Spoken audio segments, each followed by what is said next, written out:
어떤 사람이 점심을 먹으려고 중국집에 짜장면을 배달시켰습니다. 그런데 짜장면을 주문하고 나서 보니까 갑자기 탕수육이 먹고 싶은 거예요. 다시 중국집에 전화를 했습니다. 거기 중국집이죠? 아까 짜장면 시켰는데요. 땡땡 아파트예요. 그러자 전화기 건너편에서 짜증이 섞인 목소리가 들려왔어요. 네, 출발했습니다. 그러자 짜장면 시킨 사람이 이렇게 말하는 거죠. 그래요? 아직 출발 안 했으면 탕수육 하나 더 시키려고 했었는데. 그랬더니 갑자기 친절한 주인의 목소리가 들려왔죠. 아, 출발한 줄 알았는데 아직 안 했네요. 이게 참 어떻게 보면 요즘의 세태를 보여주는 것 같아요. 자신의 이익에 따라서 쉽게 거짓말하고 때로는 위선이나 거짓말 또 속이는 거 너무나도 난무한 게 세상의 목소리고 세상의 모습인 것 같습니다. 그러다 보니까 남을 믿는다라는 게 참 어려워요. 진심으로 대하는 사람들이 오히려 바보가 되는 것 같은 느낌을 받을 때도 있다라는 것이죠. 이런 노래 제목도 있더군요. 보니까 진심이었던 사람만 바보가 돼.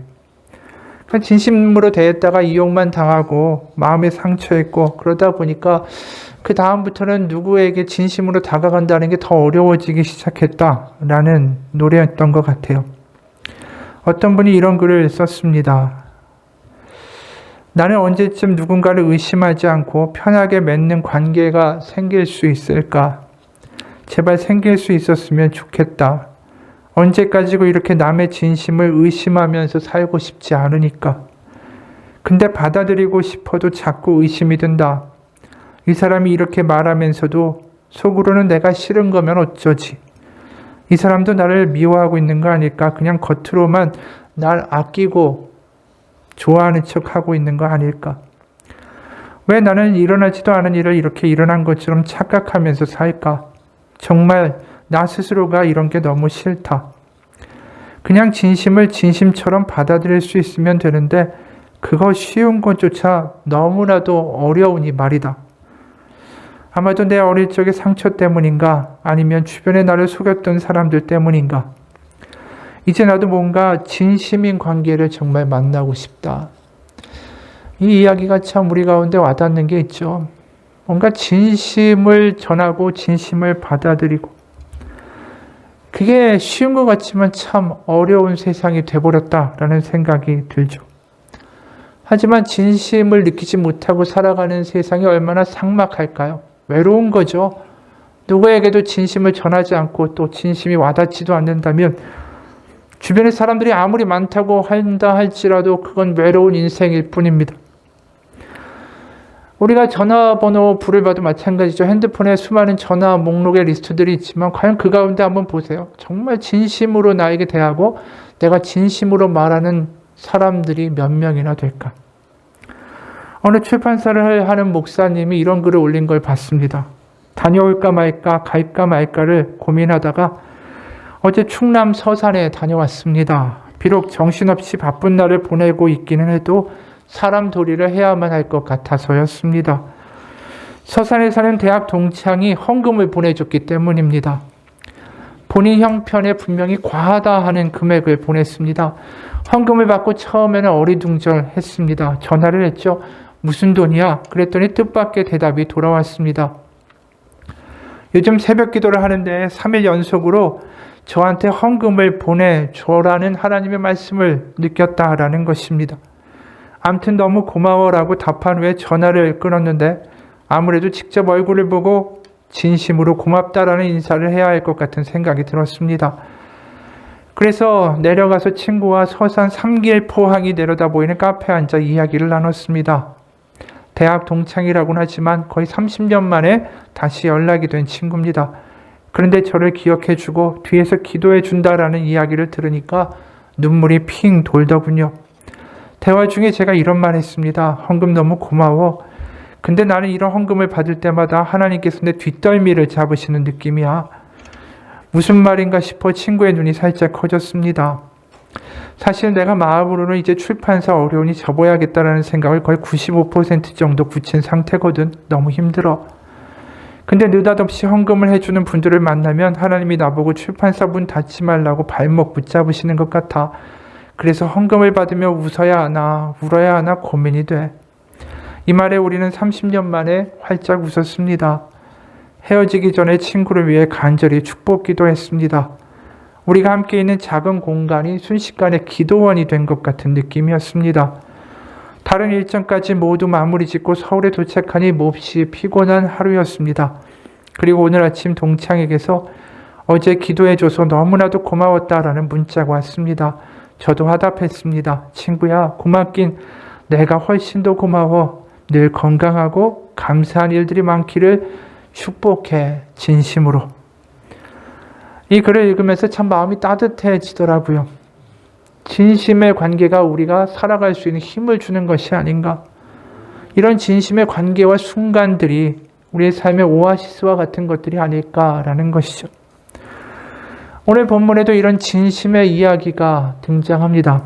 오늘 예수님이 제자들에게 말씀하신 내용 가운데 이 유난히 반복되는 단어가 눈에 띄죠. 그것은 진실로, 진실로라는 문구예요. 이 짧은 몇 개의 절도 되지 않는 본문에 이 진실로, 진실로란 말이 3번이나 등장을 합니다. 이게 뭐 예수님이 거짓말하고 있다, 너희들이 못 믿는다라는 뜻이 아니죠. 이렇게 진실로, 진실로 말씀하시는 건 나의 진심이 너에게 전달됐으면 좋겠다라는 예수님의 간절한 바람입니다. 이 진실로란 말이 들어가 있는 구절을 먼저 보면 16절이에요. 내가 진실로 진실로 너에게 이르노니 종이 주인보다 크지 못하고 보냄을 받은 자가 보낸 자보다 크지 못하나니. 그리고 20절에도 나오죠. 내가 진실로 진실로 너희에게 이르노니 내가 보낸 자를 영접하는 자는 나를 영접하는 것이요 나를 영접하는 자는 나를 보내신 이를 영접하는 것이니라. 그리고 21절입니다. 예수께서 이 말씀을 하시고 심령이 괴로워 증언하여 이르시되 내가 진실로 진실로 너에게 이르노니 너희 중 하나가 나를 팔리라 하시니. 이 진실로 진실로라는 이 구절이 이 들어간 이 3개의 구절들이 있죠. 여기에 보면 그 내용 결국 요약하면 이거예요. 예수님이 지금 내가 하나님의 진심이고 내가 하나님의 마음을 그대로 너에게 보여주는 것인데, 그러나 이 진심을 세상이 또 너희가 모른다라는 거예요. 이 내용을 좀 더 자세히 한번 구절구절 찾아보기를 원합니다. 먼저 16절 보면 이 말씀이 등장하기 전의 장면이 뭐냐 하면 요한복음 13장의 초반부는 세족식의 장면이에요. 예수님이 제자들의 발을 닦아주시는 장면이죠. 우리가 익히 아는 바대로 그 당시에 발이 얼마나 더러웠어요. 먼지에다가 뭐 동물들의 배설물까지 다 묻은 그 샌들을 신고 다니던 발을 씻어주는 거, 이건 그 집안의 종들이 하는 거예요. 노예들이. 근데 그 일을 직접 예수님이 하셨어요. 그러면서 이렇게 너희도 섬기는 자가 되라고 이제 말씀을 제자들에게 하셨죠. 분명히 그 발을 닦아주신 그 12명의 제자들 가운데 가룟 유다도 들어있습니다. 그럼 가룟 유다가 예수님이 이렇게 하시는 게 감동이고 마음에 전율이 왔을까요? 전혀 그렇지 않죠.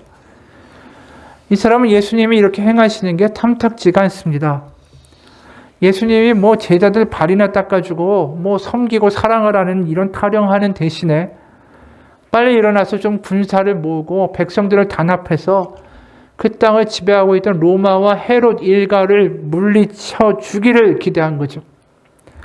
그가 애초에 예수님을 따라왔던 이유는 분명했습니다. 바로 그 땅에 다윗이라는 위대한 왕이 그 영광을 드러냈던 그 왕국을 다시 유대 민족의 독립국으로 그 땅 가운데 재건하기를 기대한 거예요. 메시아가. 그러니까 그런 메시아는 뭔가 용맹해야 되고 리더십이 있어야 되고, 이렇게 무슨 죄인들과 같이 밥을 먹고 제자들 발 닦아주는 짓 하는 거 아니라는 것입니다. 그러니까 예수님이 하시는 일들이 유다의 마음에 들질 않죠. 이런 유다의 마음을 예수님이 모르셨을까? 그래서 16절, 17절의 말씀이 나온 거예요. 종이 주인보다 크지 못하고 보냄을 받은 자가 보낸 자보다 크지 못하다. 이것을 알고 행하면 복이 있으리라. 이 말이 얼핏 보면 좀 어려운데 풀어 해석하면 너희들 중에 스스로가 나는 뛰어나고 중요한 사람이다. 내가 정말 이 세상에 흘러가는 걸 잘 알고 있다라고 주장하는 이가 있다. 그래서 자신의 생각으로는 메시아가 이래야만 한다라고 종이 아닌 주인의 자리에 선 사람이 있다는 뜻이에요. 그러니까 유다가 지금 종이 아니라 주인의 자리에 서 있잖아요. 근데 우리가 생각해 보세요. 종이 어떻게 주인의 생각의 수준에 미치겠어요? 주인의 큰 뜻은 지금 십자가고 그 다음에 부활이라는 놀라운 하나님의 나라의 역사, 또 성령이 임하신 하나님의 커다란 계획이 지금 있지 않습니까? 그걸 일개 인간인 가룟 유다가 알 수가 없죠. 주인이 할 일을 종이 알 수가 없다라는 거예요. 그래서 주인의 자리에 앉는 게 아니라 종의 자리에 서서 주인이 당부하는 일을 할 수 있다면 그게 복된 자리다라고 지금 말씀하시는 거예요. 그러니까 다른 말로 이야기하면 하나님이 나보다 더 크시고 더 큰 계획으로 하나님이 더 큰 일을 이루실 것이다. 하나님이 내 수준이 아니다. 이걸 인정하면 복이 있을 것이다 라는 것이죠. 그런데 유다가 지금 예수님이 진실로 진실로 이렇게 말씀하시는데 그게 안 들리는 거예요. 자기가 생각하는 메시아, 자기가 오히려 주인처럼 판단하고 정죄하고 있다라는 것이죠. 그러니까 예수님이 그 모습을 보시면서 얼마나 안타까우세요. 하나님의 커다란 계획은 전혀 알지도 못하고 자신의 생각에만 골몰해 있는 이 유다가 불쌍하시죠. 그러면서 진실로 진실로란 말로 또 한 번 얘기하세요. 그게 21절이에요.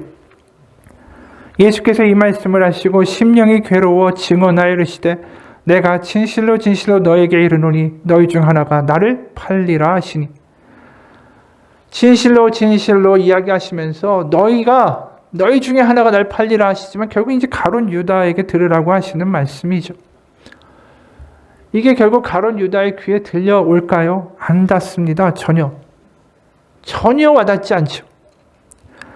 바로 주님의 진심이 진실로 진실로 이렇게 전심으로 이야기해도 전혀 전달되지 않고 있다라는 것입니다. 그런데 이게 가룟 유다에게만일까? 아니라는 거예요. 예수님이 이 전심과 진심으로 이야기하지만 안 들린 상대들은 가룟 유다뿐이 아니라 바리새인들과 사두개인들과 율법교사들과 또 예수님을 비웃던 유대인들도 마찬가지였어요. 그러니까 그 사람들이 기대했던 메시아는 가룟 유다와 비슷했습니다. 뭔가 근사한 메시아를 원한 것이지 죄인들과 창기들과 병자들과 세리들과 같이 식사하고 그들과 어울리시는 그런 메시아를 원한 게 아니에요. 특히 바리새인들한테 율법을 정말 철저하게 지키고 금식하고 11조하고 기도 생활 그렇게 완벽하게 하는 메시아가 돼야지 예수님은 자신들이 볼 때는 이 가짜 메시아라는 것입니다. 그러니까 바리새인들은 어떻게 생각했냐면 저 예수라는 작자를 죽여버리는 게 하나님을 섬기고 하나님께 신실하게 나아가는 올바른 거라고 굳게 믿어 의심치 않았어요. 그러니까 매일 성전에 출입하면서 하나님의 율법까지도 안다라는 이들이 정작 하나님의 진심에 대해서는 알지 못했다라는 것이죠. 그러다 보니까 그런 상황에서 예수님이 어떻게 이야기를 하셔야 되겠어요? 호소하실 수밖에 없는 거예요. 내가 하나님의 진심이다. 하나님 이런 분이다라는 이야기를 하셔야만 하는 거죠. 그래서 요한복음에 진실로 진실로 한 번 진실로라고 말씀하시는 게 아니라 진실로 진실로 이렇게 말씀하시는 게 25번이나 나와요. 왜 그럴까요? 뒤집어 보면 안 들리기 때문이에요. 지금. 그 중에 몇 군데 보면 3장 5절의 요한복음 예수께서 대답하시되 진실로 진실로 너에게 이르노니 사람이 물과 성령으로 나지 아니하면 하나님 나라에 들어갈 수 없느니라. 3장 11절 진실로 진실로 너에게 이르노니 우리 아는 것을 말하고 본 것을 증거하노라. 그러나 너희가 우리 증거를 받지 아니하는도다. 분명히 하나님 그 마음을 전해주고 그 진심을 그대로 전해주고 있지만 그것을 너희가 듣지 않기 때문에 내가 이야기하고 또 이야기한다라고 지금 말씀하고 계신 거예요. 5장 24절이에요. 내가 진실로 진실로 너에게 이르노니 내 말을 듣고 또 나를 보내신 이를 믿는 자는 영생을 얻었고 심판에 이르지 아니하나니 사망에서 생명으로 옮겼느니라. 8장 51절이에요. 진실로 진실로 너에게 이르노니 사람이 내 말을 지키면 죽음을 영원히 보지 아니하리라.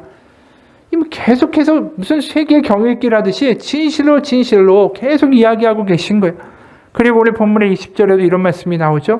내가 진실로 진실로 너에게 이르노니 내가 보낸 자를 영접하는 자는 나를 영접하는 것이요 나를 영접하는 자는 나를 보내신 이를 영접하는 것이니라.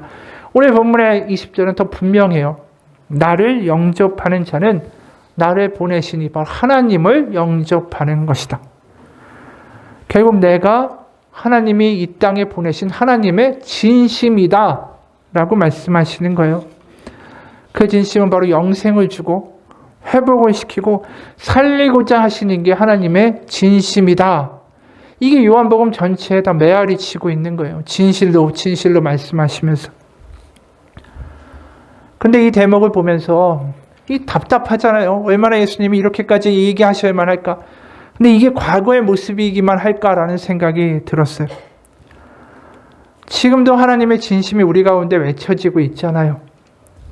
과거에 예수님이 진실로 말로 하셨다면 이제 저 십자가에서 하나님은 우리에게 그분의 모든 진심을 다 드러내고 계시다라는 것입니다. 그런 하나님의 진심이 우리 가운데 와닿고 있습니까? 하나님은 진심이시고 전심이신데 그게 우리의 마음을 뭔가 때리고 있느냐라는 것이죠. 십자가를 보면서 뭔가가 느껴지는가라는 것입니다. 요한복음에서 듣지 않는 사람들에게 25번이나 진실로 목이 터져라 외쳐야만 했던 그 예수님의 마음이 저 십자가 가운데 우리에게 와닿고 있는가라는 것입니다. 그게 전혀 와닿고 있지 않다면, 하나님의 진심이 우리 가운데 뭔가 느껴지지 않고 있다면 가룟 유다나 바리새인들과 우리가 다를 게 뭐가 있겠습니까? 요한복음 3장 16절 우리가 아는 유명한 구절이죠. 하나님이 세상을 이처럼 사랑하사 독생자를 주셨으니 이는 그를 믿는 자마다 멸망치 않고 영생을 얻게 하려 하심이라. 이 구절의 앞에 보면 하나님이 세상을 이처럼 사랑하사, 이 부분을 하나님이 나를 이처럼 사랑하사 이렇게 바꾸면 그 다음에 뭐가 들어갔으면 좋겠어요? 하나님이 나를 이처럼 사랑하사 급한 돈을 주셨으니, 건강을 주셨으니, 취업을 주셨으니, 사랑하는 일을 주셨으니, 뭔가 내가 원하는 게 들어가고 싶잖아요. 하나님이 나를 이처럼 사랑하시니까. 독생자보다는 뭔가 다른 게 우리에게 더 필요한 거 아니냐라고 묻고 싶은 것입니다. 우리도 우리가 원하는 하나님 메시아가 되기를 기대하고 있는 거 아닙니까? 하나님이 나에게 원하는 걸 주는 하나님이 나를 사랑하는 거 아니냐고. 하나님이 우리에게 주시는 전심과 진심보다 내가 원하고 내가 바라는 것이 더 먼저가 되고 있지 않은가라는 것입니다.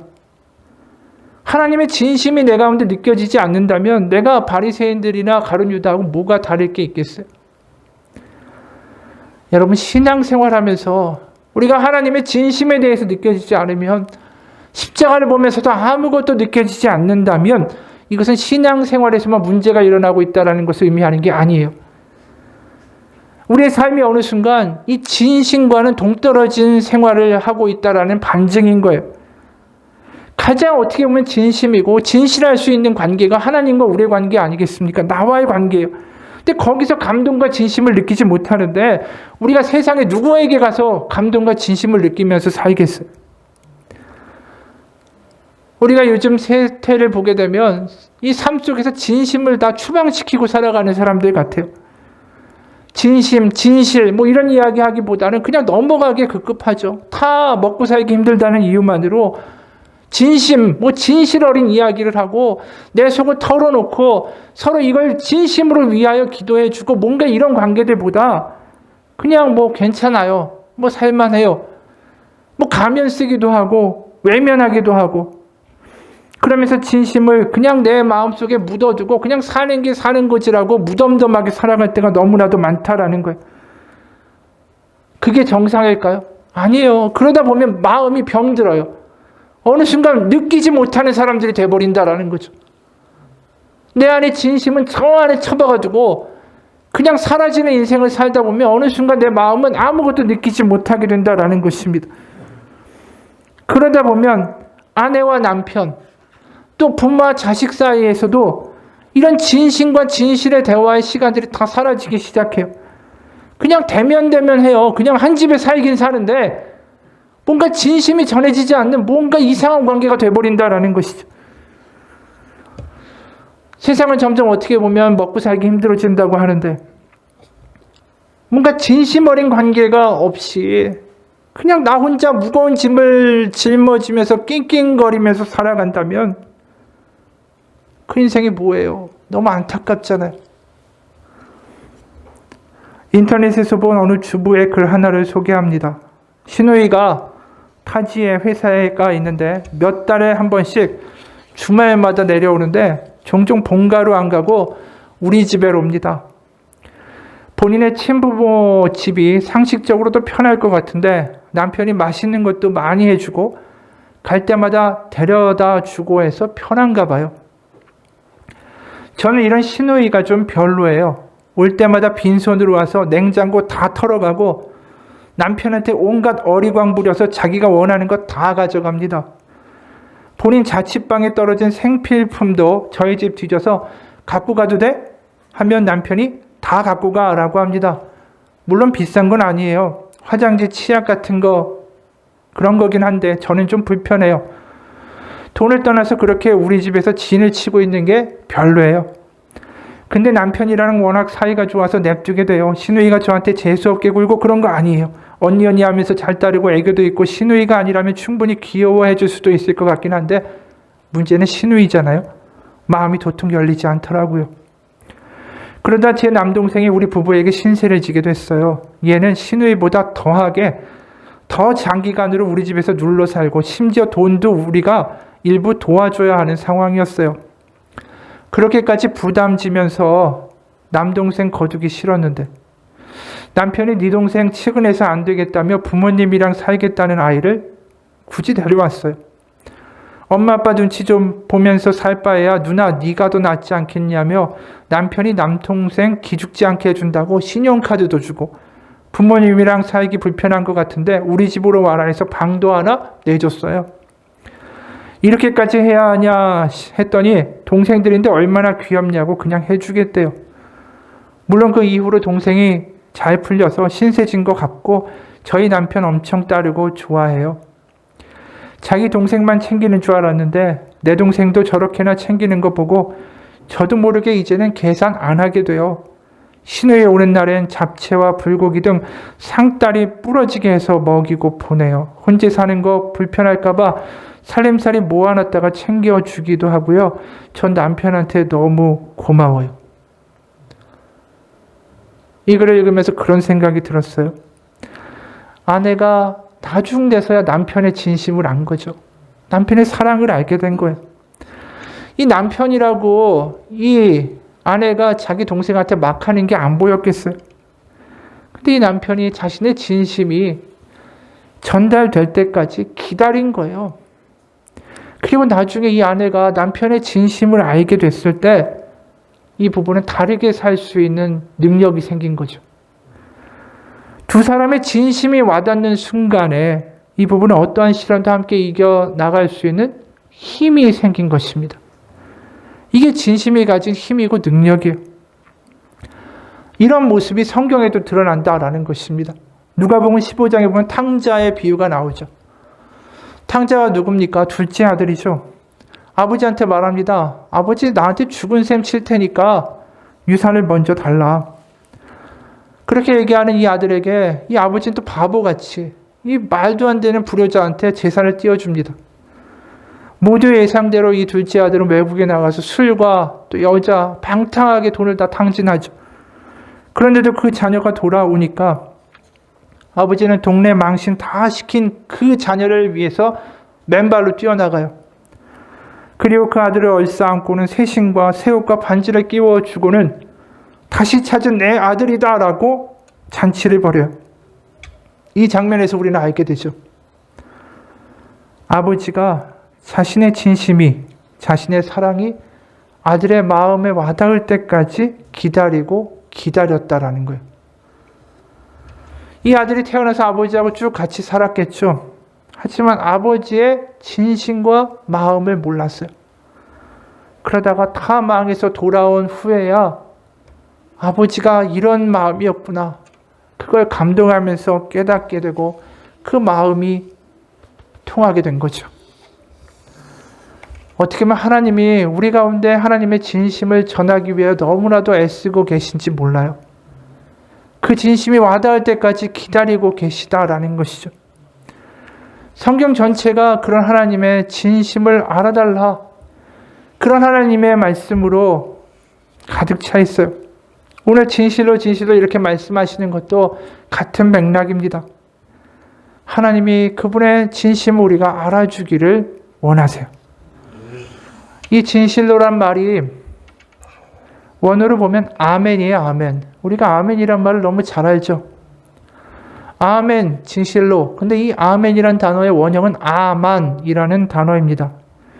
아만은 부모가 사랑을 쏟아부어서 갓난아기를 품에 안고 양육하는 광경을 묘사하는 단어예요. 바로 변하지 않는 신실한 사랑을 의미하는 거죠. 그 단어를 2번이나 반복하고 진실로 하시다라는 것은 바로 그런 아버지의 마음, 아버지의 사랑, 변치 않는 아버지의 신실한 그 모든 전심이 바로 예수님 안에서 그대로 드러나고 있다라는 뜻입니다. 내가 아버지의 그 절절한 마음을 전달하고 싶다라는 것이죠. 그래서 요한복음 1장 14절에도 이런 말씀이 있죠. 말씀이 육신이 되어 우리 가운데 거하심에 우리가 그의 영광을 보니 아버지 독생자의 영광이요 은혜와 진리가 충만하더라. 여기 보면 은혜와 진리가 충만하다. 이 진리라는 단어가 원어로는 에메트, 아만이라는 아까 말한 단어에서 다 같이 유래한 거예요. 결국 예수님 가운데 뭐가 충만하다라는 겁니까? 하나님의 진심과 하나님의 자비가 충만하다라는 거예요. 하나님의 마음을 그대로 보여주는 게 예수님의 일거수일투족이었다라는 겁니다. 바로 예수님 그리고 저 십자가는 하나님의 마음이고 하나님의 진심이에요. 왜 예수님을 보내셨을까? 간단해요. 우리가 하나님의 진심을 느끼지 못하니까. 하나님이 예수님을 이 땅에 보내서 그분의 마음을 목 놓아 외치게 하신 것입니다. 여러분, 믿음은 다른 게 아닙니다. 하나님의 진심을 진심으로 받아들이는 것. 그게 믿음의 처음이자 마지막이에요.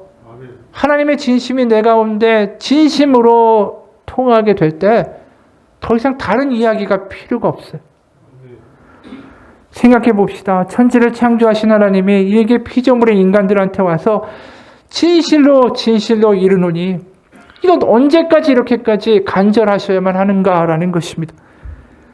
솔직히 창조주의 입장에서 말 한마디면 되고 안 들으면 저주하고 형벌로 끝내면 그만이에요.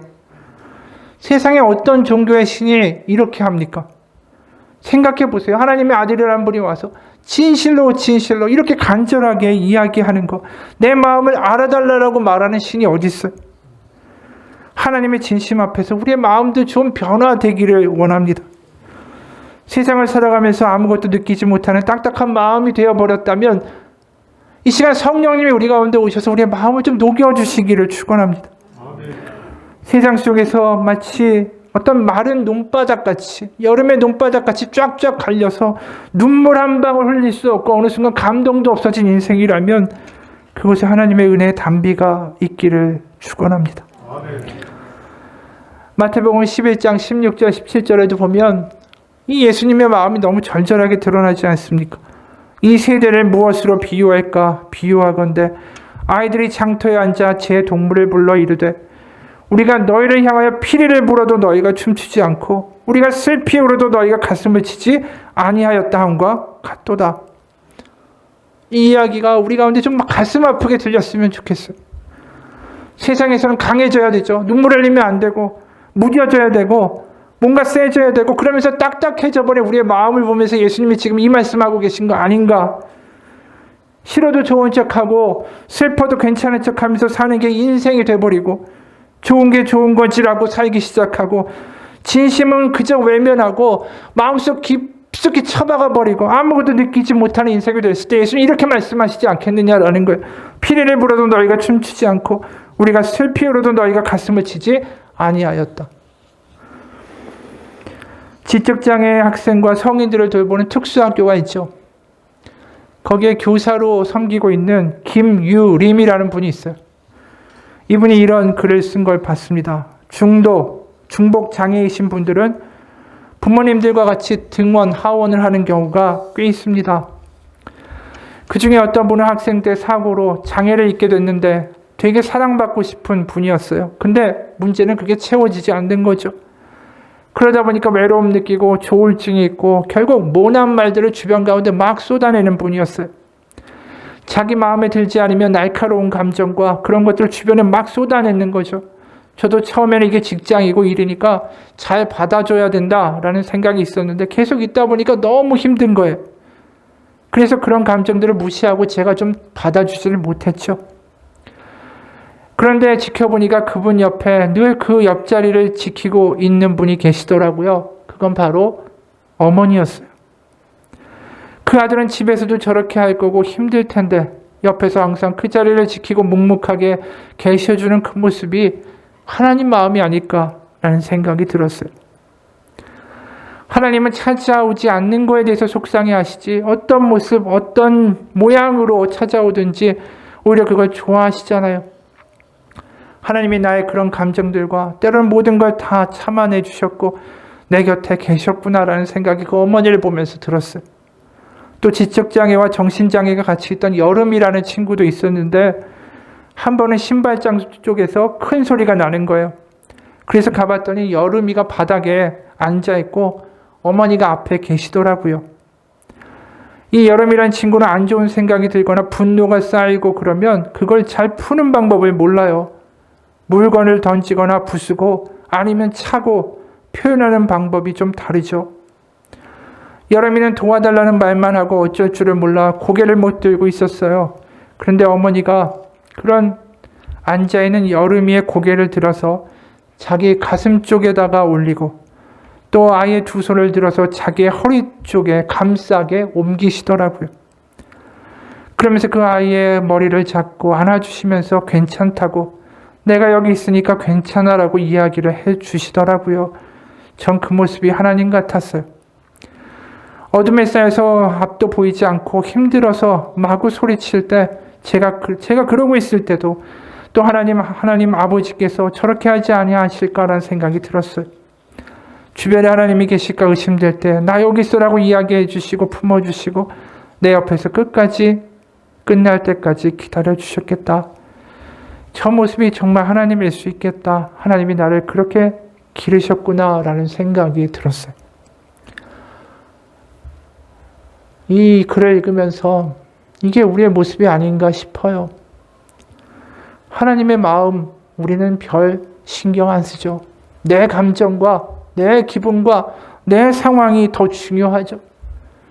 그걸 가지고 화내고 성질을 내고 낙담하고 분해하고 하나님의 진심과는 전혀 상관없이 내 기분 위주로 살았던 인생 아닙니까? 그런데도 그 옆에서 우리를 떠나지 않고 우리를 바라보시는 하나님의 마음, 그게 예수님이고 그게 십자가고 그게 하나님의 진심이에요. 우리가 하나님의 성령이라는 게 다른 게 아닙니다. 성령을 받아서 우리가 은사를 발휘하고 기적을 일으키는 게 중요한 게 아니라 성령을 통해서 하나님이 우리 가운데 이루고자 하시는 건 하나님의 진심을 우리 가운데 알게 하시는 것입니다. 하나님의 진심을 알게 되고 우리의 진심이 하나님의 진심인 거 맞아 뭔가 통하기 시작할 때 우리는 그때부터 어떤 일이 생기냐 하면 우리의 진심을 이야기할 용기가 생기기 시작해요. 하나님의 진심이 느껴지는 순간에 우리는 아내와 남편과 자식들과 부모와 모든 관계들 가운데 진실함으로 나아갈 수 있는 힘이 생기기 시작합니다. 그리고 이 진심이 중요하다라는 것을 알게 돼요. 대면할 수 있는 힘이 생기기 시작합니다. 진심으로 대하고 진심을 말하고 진심으로 기도해주고 진심으로 용서를 구하는 일들이 일어나기 시작하는 거예요. 그러면서 세상 가운데 그동안 가식과 벽으로 쌓였던 모든 삶의 벽들이 무너지기 시작하는 것입니다. 우리가 그 일을 이루는 거 우리의 능력이 아닙니다. 하나님의 진심을 우리가 받아들이고 느끼고 다시 경험할 수 있을 때 하나님이 우리 가운데 일어나게 하시는 역사입니다. 대림절이 시작되죠. 대림절에 예수님이 왜 오셨을까? 우리에게 천국 가는 티켓을 주기 위하여 오셨을까? 아니죠. 바로 하나님의 진심을 우리 가운데 느끼게 하기 위하여 이 땅에 오신 거예요. 우리가 성탄절에 반짝이는 불빛과 화려한 트리가 전부가 아닙니다. 그 속에서 하나님의 진심 어린 목소리와 하나님의 진심을 들을 수 있기를 축원합니다. 우리 같이 동영상 하나를 보겠습니다.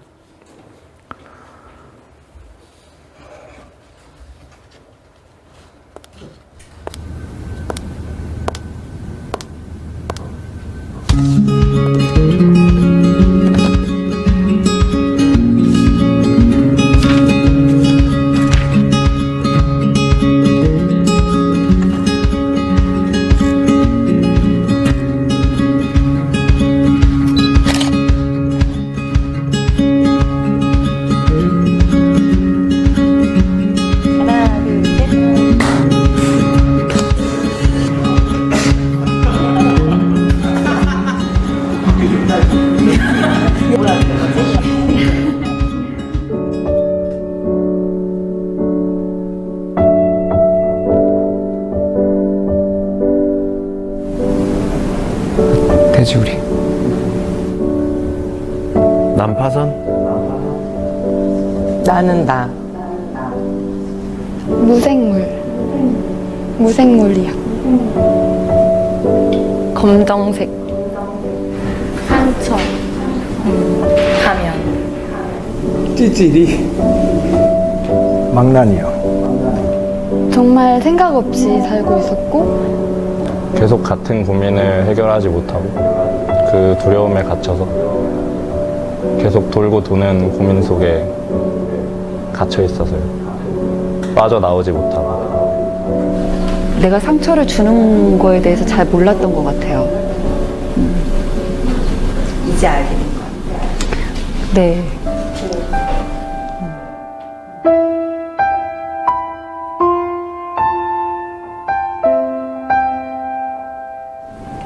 좀 밝아졌어요. 이렇게. 꿈이 많이 생긴 것 같아요. 옛날에 꿈도 없었는데 약간 콘크리트 위에 벽돌을 쌓는 느낌이에요. 우주를 얻은 매일의 기적. 영살이요. 빵살? 네. 하나님이 새 생명을 주셨다고 생각하고 기쁨을 주셨어요. 그래서 무지개처럼 환하게. 패러글라이딩 하는 느낌인 것 같아요. 그러니까 뒤에서 정말 든든하게 전문가가 계셔서 내가 어떤 방향을 가는 거에 대한 두려움이 없이 진짜 그냥 세상을 편하게 구경하는? 내가 눈을 뜰 때나 감고 있을 때나 언제나 사랑받고 있다.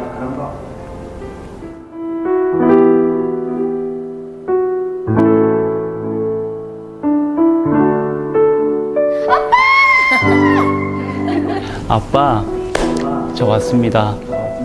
뭐 이러니까. 진짜 계셨군요. 보고 싶었어요. 보고 싶었어요, 아버지. 너무 보고 싶었고 칭찬해 주시고 잘했다 내 딸아 이렇게. 주님, 저 잘했죠? 사랑합니다. 하나님 사랑해요. 사랑해요. 그리고 하나님이랑 계속 감사합니다. 저희 가족 되셔서. 하나님이 매일 아버지라고 부를 수 있게 해주셔서 너무 감사하죠. 너무 감사한데 죄송해요. 라는 말이 하고 싶어요. 하나님 언제부터 저를 보셨나요? 꼭 물어보고 싶어요, 진짜. 저 실수도 많이 했는데 그래도 노력했어요. 주님.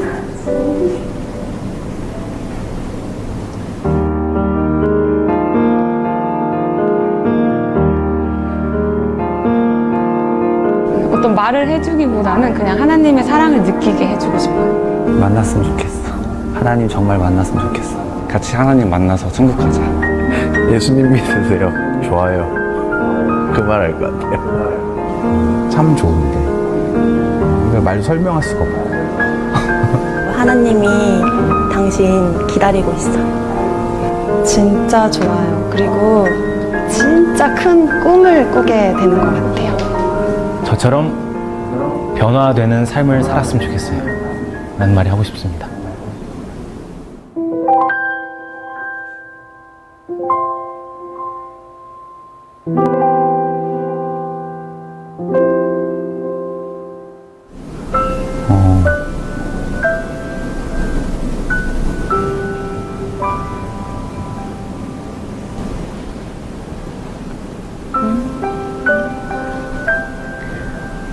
왜요?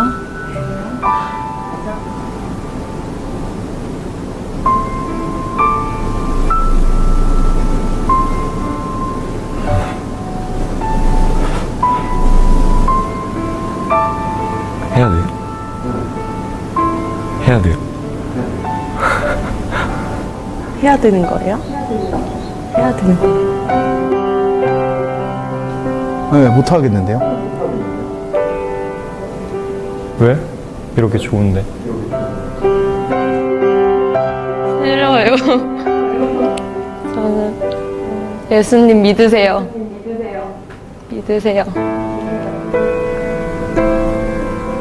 아, 왜 못하겠어요? 아, 하나님 믿지 말라고 왜 못하겠어요? 사랑하는 사람은 서로 닮아간다고 합니다. 당신을 통해 하나님의 모습을 봅니다. 이 동영상을 보면서 무슨 생각이 드십니까? 하나님의 진심을 경험한 사람들이기에 예수님 믿지 말라는 말을 못하는 거예요. 우리가 하나님의 진심, 그분의 마음을 알기 때문에 우리의 삶 가운데 변화가 있기를 원합니다.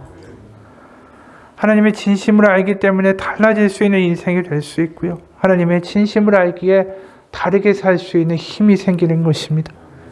이 대림절 기간 동안에 하나님의 진심 어린 저 십자가와 이 땅에 오신 예수 그리스도의 그 사랑을 경험하며 전하며 사시는 인생 되시기를 주님의 이름으로 축원합니다.